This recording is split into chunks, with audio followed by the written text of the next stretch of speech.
It's cutting off Parler as Twitter faces backlash for its permanent ban on President Trump. It's a topic our next guest knows all about, having exposed the silencing of free speech in his documentary, No Safe Spaces. Producer and PragerU founder Dennis Prager joins us now. Dennis, good morning to you. Glad to have your perspective this morning.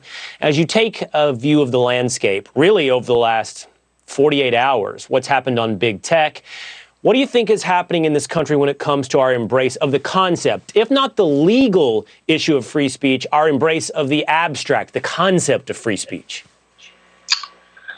People need to understand something, and I've been saying this all of my life, so I feel a bit frustrated, but I'm okay. Don't worry about me.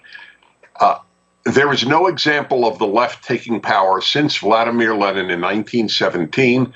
There is no example of the left, not liberals. Liberals believe in free speech. There is no example of the left having power and not suppressing speech. It doesn't exist. The left does not value free speech because free speech is its dire enemy. If people can actually say what is wrong with the left crumbles.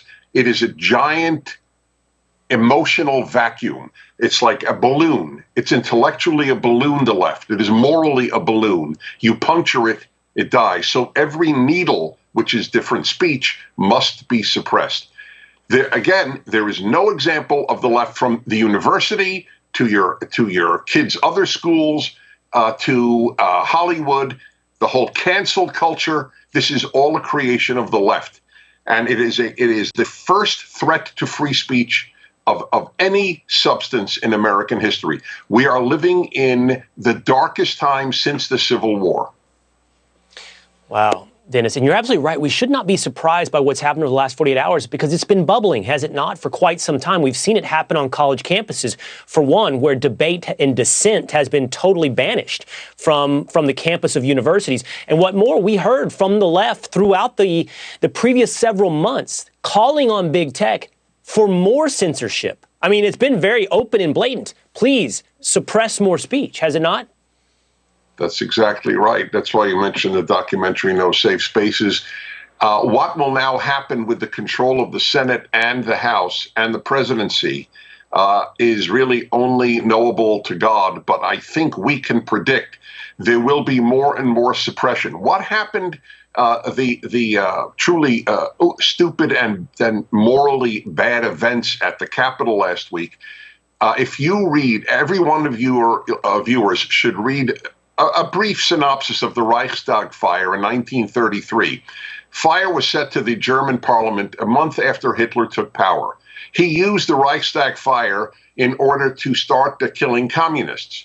This is what we're having now, and I'm not calling them Nazis at all. I'm calling them totalitarians. The use of an event to suppress liberty is a classic fascist tactic. It's a replay, but people don't study history, so this is all new to them. Oh, the Capitol events, then we have to shut things down. You asked the previous guest about Iran. Why don't they shut down Iran? I'll tell you why. Because for the left, Iran is much less hated than a Republican or a conservative in the United States. There's an old Jewish saying, those who are kind to the cruel will be cruel to the kind. That is the left in a nutshell. Well, you're absolutely right. It's no excuse. No one is excusing what happened on the 6th, but so many are going to use it as a launching point. Not only is no one excusing, within an hour, every major Republican condemned it. They don't condemn their violence for a long time. But the point being made, while it is condemned, it can't be the launching point for the suppression of rights and freedom, and that's what we're watching here. Is it being used as a platform, a trampoline, to now go after rights? Really quickly, Dennis, I have very little time, but I have to ask you about your perspective on what impeachment, which it appears the Democrats are going to pursue, what that would do to our political culture. Well, it shows you how they are emotion-driven. There is a derangement syndrome. I always thought that was nonsense. All they'll do, the people who say, oh, as soon as Biden comes in, there will be unity. We will reach out to all Americans.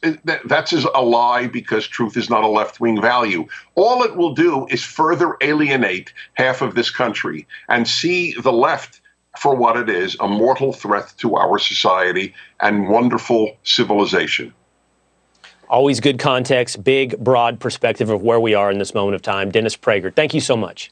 Thank you.